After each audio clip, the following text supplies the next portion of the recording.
খালেদা জিয়ার নিঃশর্ত মুক্তির দাবিতে আগামী শনিবার রাজধানীর নয়াপল্টনে দলের কেন্দ্রীয় কার্যালয়ের সামনে সমাবেশ করবে বিএনপি। ওই সমাবেশ অনুষ্ঠানে বিএনপিকে সহযোগিতার আশ্বাস দিয়েছে পুলিশ। বৃহস্পতিবার দলের যুগ্ম মহাসচিব শহীদুদ্দিন চৌধুরী এনি সাংবাদিকদের তথ্য জানিয়েছেন। এর আগে ওই সমাবেশের অনুমতি চেয়ে 26 জন ঢাকা মেট্রোপলিটন পুলিশ কমিশনার বরাবর একটি চিঠি দেয় বিএনপি, যা দলের সিনিয়র যুগ্ম মহাসচিব রুহুল কবির রিজভী স্বাক্ষরিত ছিল। এ বিষয়ে কথা বলতে বিকেলে শহীদুদ্দিন চৌধুরী এর নেতৃত্বে বিএনপির 3 জন নেতা ডিএমপি কমিশনার কার্যালয়ে গিয়ে অতিরিক্ত কমিশনার একেএম হাফিজ আক্তারের সঙ্গে কথা বলেন।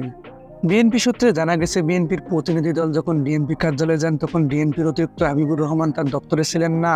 পরে তারা ডিএমপির অতিরিক্ত কমিশনার একেএম হাফিজ আক্তারের সঙ্গে সমাবেশের বিষয়ে কথা বলেন। এ সময় বিএনপির প্রতিনিধি দল শান্তিপূর্ণভাবে সমাবেশ করতে পুলিশের সহযোগিতা চেয়ে পুনরায় দলের একটি চিঠি পৌঁছে দেন।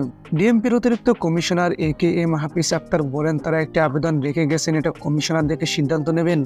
বিএনপি কার্যালয়ের সামনে সাংবাদিকদের সঙ্গে আলাপকালে শহীদুদ্দিন চৌধুরী এনি বলেন, বিএনপি চেয়ারপারসন বেগম খালেদা জিয়া গুরুতর অসুস্থ হয়ে হাসপাতালে চিকিৎসাধীন। তার নিঃশর্ত মুক্তির দাবিতে আমরা 29 জন ঢাকায় সমাবেশ কর্মসূচি পালন করব। সে অনুযায়ী আমরা অবহিত করার জন্য একটি চিঠি নিয়ে এসেছি। পুলিশ শান্তিপূর্ণ সমাবেশে তাদের সহযোগিতার আশ্বাস দিয়েছে। এই সমাবেশ থেকে যে আওয়াজ তৈরি হবে তাতে বেগম জিয়াকে মুক্তি দিতে বাধ্য হবে সরকার।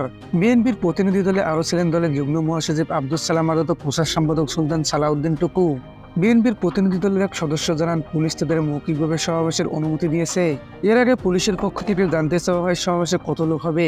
আমরা বলেছি মোটামুটি লোকজন হবে, তবে সেটা এক পর্যায়ে থাকবে।